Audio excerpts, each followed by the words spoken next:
Trey working, off the pick to the right, stops, gives it up to Marvin, 3 on the clock, back to Trey, 2 on the clock, 1 on the clock, layup, good! Trey Burke got by the defense inexplicably and lays it up and in. A layup against Charlotte in December is our random Jazz highlight of the day. It's the last day of the off season. We've done it. A day of celebration on tip-off. It's coming up next. Ba-da-bop-bop-bop-bop-bop-bop. Pow! We did it. Thank you. I don't have a lot today. A lot yesterday. Yesterday's show was good. If you have not watched yesterday's tip-off, I would suggest you should. Plus, I put up a podcast of interviews with Hans and Scotty, as well as with Spence and Gordon. So I think there's a bunch of stuff up there for you. Today, I really I feel like I could do the show in like 5 minutes. I just want to say thank you. We've done it. Like, you always start this, and last summer I took a huge amount of time off because we did the 51-day RV trip across America and didn't do much of a tip-off. This year, other than a few little weeks here or there, really stayed on tip-off most of the time. A few 3-day weeks, 4-day weeks, just because I decided that life could exist. But we've done it. This is our kind of final and last day of having nothing to talk about and making it up. And you all who are tuning in on this day, which is a larger audience than seemingly we started the summer with, have joined me for this entire ride, and we've just kind of hung out for the entire summer. And starting Monday, we have Media Day. Training camp really doesn't start till Tuesday. So frankly, Monday and Tuesday, we don't have a lot to talk about. We can talk about Media Day comments that were made on Monday for Tuesday, and there's really nothing this weekend. So tomorrow, though, we can just look ahead to training camp. But the offseason is over. LeBron is in Cleveland. Dante Exum and Rodney Hood start their career with the Utah Jazz. I should have worn that shirt today. I purposely actually wore my dedication shirt to all of you out there that have kind of stuck with us for this whole run of things along the way. So thank you. Awesome. Unbelievable. We did it. Day of celebration. We have gotten through an off season of tip-offs and are here. I want to take a second. Yesterday I sat down with 24 youngsters, really, to potentially work for our Jazz broadcast. We're in the final stages of making decisions. I think a lot of them actually listen to this, so I want to I don't want to tip my hand or anything, but it's a long day. We start at 1 and we finish at 5:45 with interviews, and then we stay for another hour and a half, kind of run through all of them. Special thanks to my man Jake Rocco who worked with me on it, but it was really inspiring to talk to these people and interact with them and see the passion toward the Jazz, toward basketball, toward broadcasting. Excited me an awful lot that to meet these youngsters and realize that there's this crew out there. If we could grab 24 of them, I would. I probably got 100 resumes and got 24 people that made the finals, and we got to choose 5 out of that, and we're in the process of doing it. But it was an inspiring day for me to sit down across the table for 10 minutes each with all of these people, meet them, and I really believe that almost all of them could really be stars, and I unfortunately have to pick 5 of them, which sucks.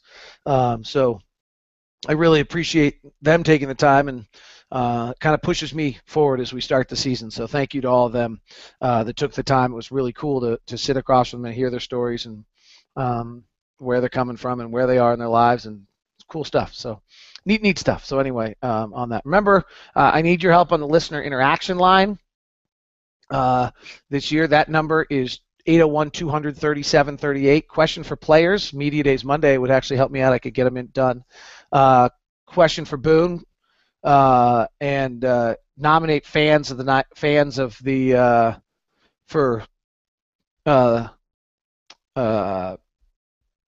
of the game. Sorry, Ryder Cup's on. Fan of the game stuff. So 801-237-38. I don't have my deal done yet to guarantee you tickets, but do leave your name and email address on the back end. I think there's a good chance we can get something done for you before the end of the year. So that's 801-237-38. Either if you have a question for a player, just call in, say, hey, this is Josh from Salt Lake, and I was wondering, hey, Gordon Hayward, don't ask him the best part of his honeymoon. I don't want to hear about that. But that, or if you have a question for Booner about what Quinn's running and doing, or if you've got a fan you want to nominate as the best for the Jazz fan of the game, I'd love that. 801-200-3738. So Trevor Booker finally comes in on NBA Rank today, and again, I'm wrong. They have Dante Exum much higher than I thought. I guess is what it comes down to. I don't expect a huge amount out of Dante this year. I think it's really building a base year for Dante, not a lot of exploits on the playing floor. I actually think the learning how to eat, learning how to rest, learning how to work out, getting strong, learning NBA offenses,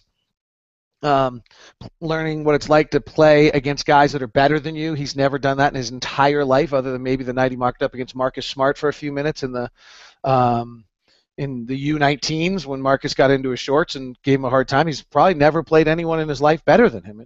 I think that's what this year's about, not any of the on-floor stuff for Dante. So I really, maybe I'm wrong. I expect 16 to 18 minutes a night and pretty quiet stuff for him. Maybe Quinn's going to roll him out there more than I suspect, and I'm going to be wrong on that. But the NBA rank has him pretty high. They have Trevor Booker coming in at 235.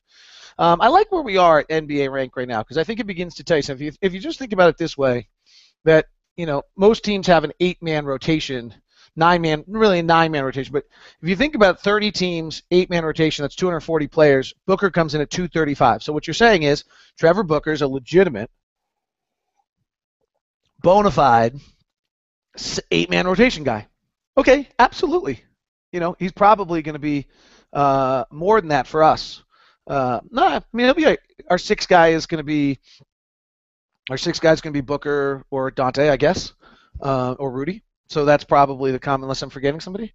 I think that's the combination of how it's going to work, and so I think you'll see that. So that means Booker's coming in right where he is, and what we're going to see is probably Gobert, I would guess, exceeds his 311 ranking, and then Exum will come in, and you'll see that we're kind of close, and then we'll fall off. We'll not have anyone at the top. I think Slam's doing the top 50 guys in the NBA, and I'm not sure we're going to have anybody on that list on our roster. There's a top 50 guy, and that's just kind of where we are. We've got Gordon set, we've got Gordon set, we have Derek set. And we're really making a lot of progress in that sense, as those two kind of are established and going to be. And then we've got this young Quinn. We've got Quinn building this thing going forward, and but we're lacking the major star in the process, and that's going to prohibit us from doing huge numbers on the win end of things. But you can see where this is going and where this is built and the process that's taking place here now, and we'll see these numbers all kind of come in at a reasonable, understandable spot from here. So the off season is over. How many teams have a chance to win it? How many teams have a chance to win it? I kind of have 4. San Antonio, Oklahoma City, LA Clippers, and Cleveland. Are we willing to go with Chicago even if Rose is not right as a title contender? Is anyone ready to go with Washington or Portland yet? I think Portland, you got to remember, had a funky year last year where they stayed unnaturally healthy. And I'm not a huge Chris Kaman guy, though it's probably better than Joel Freeland and their 12th pick out of the draft out of Illinois, Myers Leonard, who's turned out to not be very good. He's probably better than that. Steve Blake, Mo Williams, I'm not sure where I feel on that one for them. I think C.J. McCollum's key for Portland, but I would guess that Portland's probably the 4th best team in the West this year, maybe. Houston's dropped off. Dallas is going to jump up, maybe 5. Memphis, if Marc Gasol stays healthy, at 4 or 5. But I don't think those are title contenders, and I'm not willing to. And then I'm not willing to. I think Washington's probably the 3rd best team in the Eastern Conference. Is that everybody kind of with me on that? And then we lost a lot of title contenders. We lost Houston. We lost Miami. We lost Indiana. We gained Cleveland. But we lost more title contenders in the offseason than we gained, which I would say is actually the only disappointing aspect of how the offseason played out along the way. Interesting note out of Milwaukee. Adetokunbo still talking about playing point. I'm not going to say I'm shocked by what Adetokunbo said. It's something that I'm comfortable with, and I'll play wherever Coach wants me to, especially when it's Coach Kidd who tells me that he thinks I can play point guard. That makes me feel like I can play it. I can play point guard. I'm going to try my best and just listen to Coach. I'll do whatever Coach says to do, and I'll get more comfortable. But that's pretty interesting. 6'11" now, trying to play Adetokunbo at the point. Pretty exciting season. I mean, I just looked down teams that I wouldn't regularly watch early in the year when I get a chance to see Milwaukee early with Adetokunbo and Jabari I'm watching. Minnesota with Andrew Wiggins is dropping 20 on opening night, and I'm watching it. Orlando with Peyton, Oladipo, and Gordon, pretty interesting. We're fascinating. And then the good teams. And boy, are they all coming to town early. Houston, Phoenix, Cleveland, Dallas, Oklahoma City, Anthony Davis, New Orleans, Derrick Rose, Pau Gasol in Chicago, and the Clippers in the opening month at home. I don't have a lot else for you today. I just want to say thanks so much for kind of following through with me, sticking with me on this, and being a part of this community. A lot of people have emailed me recently thoughts on tip-off and what they want during the season. I love that.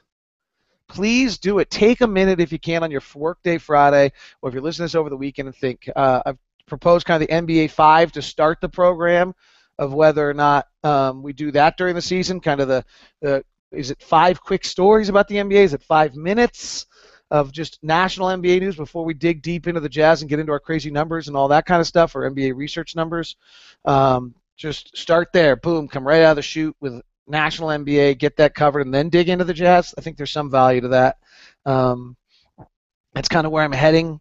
Is there specific things you guys want this year? Is there things you want me to try to do that, hey, every Tuesday do this, every Wednesday do this, every Thursday do this, every Friday do this? We could possibly do some of those kind of things. Let me know. All right. Thank you very much. Appreciate it. Have a great day and be safe.